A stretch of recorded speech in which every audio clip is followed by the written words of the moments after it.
നിങ്ങൾക്കറിയാമോ 12 ഗ്രാമങ്ങൾ പാകിസ്ഥാന് പകരം കൊടുത്ത് ഇന്ത്യ സ്വന്തമാക്കിയ ഒരു ഗ്രാമത്തെക്കുറിച്ച്? രാജ്യത്താകമാനമുള്ള ക്ഷുഭിത യൗവനങ്ങളുടെ മനസ്സിൽ ഇന്നും ആവേശത്തിരയിളക്കുന്ന ഒരു ഗ്രാമം. അനീതികൾക്കെതിരെ ശബ്ദമുയർത്തുന്ന ഓരോ ഇന്ത്യക്കാരനും ജീവിതത്തിൽ ഒരു തവണയെങ്കിലും എത്തിച്ചേരാൻ ആഗ്രഹിക്കുന്ന ഒരു ഗ്രാമം. എന്തുകൊണ്ടാണ് ഇന്ത്യ അത്രമേൽ വൈകാരികമായി ആ ഗ്രാമം സ്വന്തമാക്കിയത് എന്നറിയുമ്പോഴാണ് നമ്മുടെ സിരകളിൽ ചോര തിളയ്ക്കുന്നത്. ആ ഗ്രാമത്തിലേക്കാണ് ഇക്കുറി നിങ്ങളെ ഞാൻ കൂട്ടിക്കൊണ്ടുപോകുന്നത്. ഇതൊരു തീർത്ഥാടന കേന്ദ്രമോ അത്ഭുത ഭൂമിയോ അല്ല, മറിച്ച് ഇന്ത്യൻ സ്വാതന്ത്ര്യ സമര ചരിത്രത്തിൽ രത്നസ്നാനം ചെയ്തൊരു ഇതിഹാസം രചിച്ച് കടന്നുപോയ ധീര വിപ്ലവകാരി ഭഗത് സിംഗ് അന്ത്യവിശ്രമം കൊള്ളുന്ന മണ്ണാണ് ഹുസൈനിവാല.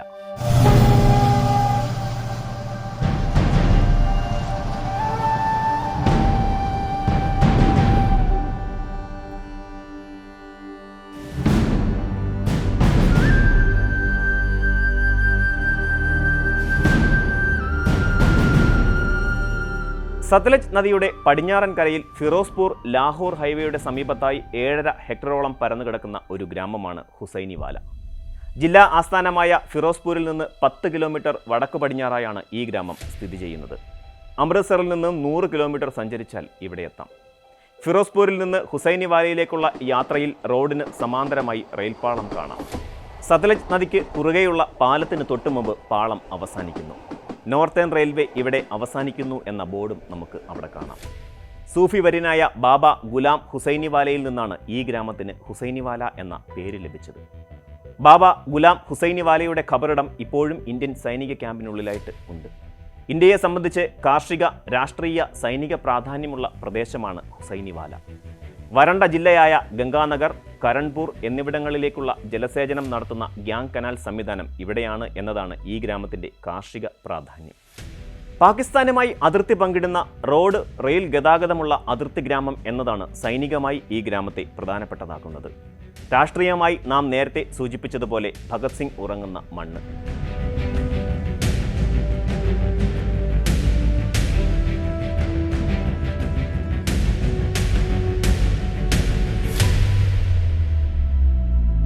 ഭഗത് സിംഗ് മാത്രമല്ല, മറ്റു ചില ധീര വിപ്ലവകാരികളും ഈ മണ്ണിൽ അന്ത്യവിശ്രമം കൊള്ളുന്നുണ്ട്. ഇവിടെ വീശുന്ന കാറ്റുപോലും ആ കഥ നമ്മോട് പറയും. ഇന്ത്യൻ യൗവനത്തെ ഇന്നും ത്രസിപ്പിക്കുന്ന ആ ചരിത്രത്തിലേക്കാണ് ഇവിടെ നിന്നും നമ്മൾ പോകുന്നത്. വെറും 23 വയസ്സുവരെ മാത്രം ജീവിക്കുകയും രക്തസാക്ഷിത്വം വരിച്ച് 93 വർഷങ്ങളായിട്ടും ഇന്നും ജനഹൃദയങ്ങളിൽ കെടാത്ത രക്തനക്ഷത്രമായി തിളങ്ങി നിൽക്കുകയും ചെയ്യുന്ന ഭഗത് സിംഗ് എന്ന ധീര വിപ്ലവകാരിയും സഖാക്കളും അന്ത്യവിശ്രമം കൊള്ളുന്ന മണ്ണാണിത്. ഭഗത് സിംഗിൻ്റെ മൃതശരീരത്തെ പോലും ഭയന്ന ബ്രിട്ടീഷുകാരുടെ ഭീരുത്വത്തിൻ്റെ കഥയും ഈ ഗ്രാമം നമ്മോട് പറയും. ലാഹോർ ഗൂഢാലോചന കേസിൽ ഭഗത് സിംഗ്, സുഖ്ദേവ്, രാജ്ഗുരു എന്നിവരെ ബ്രിട്ടീഷ് സർക്കാർ വധശിക്ഷയ്ക്ക് വിധിച്ചു. 1931 മാർച്ച് 23-ന് ഹുസൈനിവാലയ്ക്ക് കിലോമീറ്ററുകൾ അകലെ ലാഹോർ ജയിലിൽ അതീവ രഹസ്യമായി 3 പേരെയും വധശിക്ഷയ്ക്ക് വിധേയരാക്കി. കഴുമര ചുവട്ടിലേക്ക് ഈങ്കുലാബ് മുഴക്കി നടന്നു കയറിയ ഭഗത് സിംഗിനെ മരണശേഷവും ഭയക്കണം എന്ന് ബ്രിട്ടീഷുകാർ മനസ്സിലാക്കി. ഭഗത് സിംഗിൻ്റെ ഓരോ തുള്ളി ചോരയിൽ നിന്നും 1000 വിപ്ലവകാരികൾ ജന്മമെടുത്തേക്കും എന്നവർ ഭയന്നു. ഭഗത് സിംഗിൻ്റെ ശവകുടീരം ഇന്ത്യൻ മണ്ണിൽ നിന്നും ബ്രിട്ടീഷ് ഭരണത്തെ തൂത്തെറിയാനുള്ള ആണിക്കല്ലായി മാറുമെന്ന് അവർ തിരിച്ചറിഞ്ഞു. അങ്ങനെ ആരും അറിയാതെ ആ 3 ധീരദേശാഭിമാനികളെയും അടക്കം ചെയ്യാൻ ബ്രിട്ടീഷുകാർ തീരുമാനിച്ചു. ജയിലിൻ്റെ പിന്മതിൽ പൊളിച്ച് രഹസ്യമായി മൃതദേഹങ്ങൾ ഹുസൈനിവാലയിൽ നദീതീരത്തെത്തിച്ച് സംസ്കരിച്ചു. എന്നാൽ ഗ്രാമീണർ എങ്ങനെയോ ഈ വിവരം അറിഞ്ഞു. അവർ ഈ സംസ്കാരം നടന്ന മണ്ണിനടുത്തെത്തി. പിന്നീട് ഇവിടെ ചെറിയൊരു സ്മൃതികുടീരം അവർ പണിതു. കാലമേറെ കഴിയും മുമ്പ് ഇന്ത്യ ബ്രിട്ടീഷുകാരിൽ നിന്നും സ്വാതന്ത്ര്യം നേടി. എന്നാൽ ഭഗത് സിംഗിൻ്റെ ജന്മനാടും അദ്ദേഹം അന്ത്യവിശ്രമം കൊള്ളുന്ന സ്ഥലവും പാകിസ്ഥാനിലായി. പാകിസ്ഥാനികൾക്കെന്ത് ഭഗത് സിംഗും വിപ്ലവവുമല്ലേ? അവർ ഈ സ്മാരകങ്ങളെ തീർത്തും അവഗണിച്ചു. ഹുസൈനിവാലയെ തിരിച്ചു വേണമെന്ന ആവശ്യം ജനങ്ങൾക്കിടയിലും സർക്കാരിലും ശക്തമായി. അങ്ങനെ 1961 ജനുവരി 17-ന് ഗ്രാമം ഇന്ത്യ തിരിച്ചു വാങ്ങി. തൊട്ടടുത്ത പ്രദേശമായ ഫാസിൽക്കയിലെ 12 ഗ്രാമങ്ങൾ പാകിസ്ഥാന് പകരം നൽകിയാണ് ഇന്ത്യ ഹുസൈനിവാല സ്വന്തമാക്കിയത്. ഇന്ത്യ പാകിസ്ഥാനിൽ നിന്നും തിരികെ വാങ്ങിയ ശേഷവും ഹുസൈനിവാലയുടെ പ്രാധാന്യം വീണ്ടും ഉയർന്നു.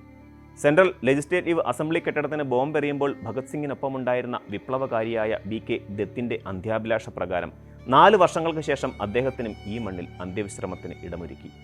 ഭഗത് സിംഗിൻ്റെ അമ്മ സത്യവതിക്കും അന്ത്യവിശ്രമമൊരുക്കിയത് ഇവിടെയാണ്. ഇന്ന് ഈ മണ്ണിൽ ധീരദേശാഭിമാനികൾക്കായി ഒരു ദേശീയ രക്തസാക്ഷി സ്മാരകമുണ്ട്. ഇത് നിർമ്മിച്ചതാകട്ടെ ഭഗത് സിംഗിനെ ബ്രിട്ടീഷുകാർ രഹസ്യമായി സംസ്കരിച്ച് 37 വർഷങ്ങൾക്ക് ശേഷം. 1968 മാർച്ച് 23-നാണ് രാജ്യത്തിൻ്റെ വീരപുത്രന്മാരുടെ സ്മരണ കത്തിജ്വലിക്കുന്ന ദേശീയ രക്തസാക്ഷി സ്മാരകം ഇവിടെ നിർമ്മിച്ചത്.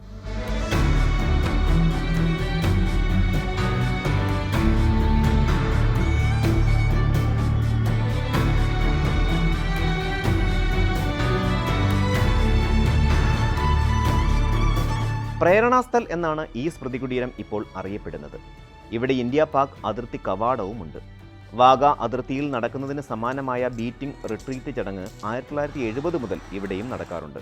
ഇത് കാണാൻ നിരവധി ആളുകളും എത്താറുണ്ട്. അതുകൂടാതെ എല്ലാ വർഷവും മാർച്ച് 23-ന് ഷഹീദ് മേള എന്ന പേരിൽ ഭഗത് സിംഗ് ഉൾപ്പെടെയുള്ള ധീരദേശാഭിമാനികളെ അനുസ്മരിച്ചുകൊണ്ട് ഇവിടെ വിവിധ പരിപാടികളും നടത്താറുണ്ട്.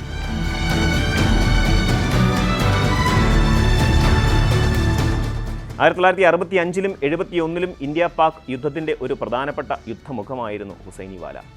പാകിസ്ഥാനുമായി മുഖാമുഖം നിൽക്കുന്ന ഇന്ത്യൻ ഗ്രാമം എന്ന നിലയിൽ വലിയ സൈനിക പ്രാധാന്യമുണ്ട് ഈ ഗ്രാമത്തിന്. സൂര്യൻ അസ്തമിക്കാത്ത ബ്രിട്ടീഷ് സാമ്രാജ്യത്തിനെ നേർക്കുനേർ നിന്ന് പോർവിളിച്ച ഭഗത് സിംഗ് ഉറങ്ങുന്ന മണ്ണിന് അങ്ങനെയാകാതെ തരമില്ലല്ലോ. ഇവിടെ മൂളുന്ന കാറ്റിന് പോലും ആ പോരാട്ട വീര്യത്തിൻ്റെ ഗന്ധവും താളവുമാണ്. 12 ഗ്രാമങ്ങൾ വിട്ടുകൊടുത്ത് ഇന്ത്യ നേടിയ വീരഭൂമി, ധീരദേശാഭിമാനി ഭഗത് സിംഗിൻ്റെ മണ്ണ്.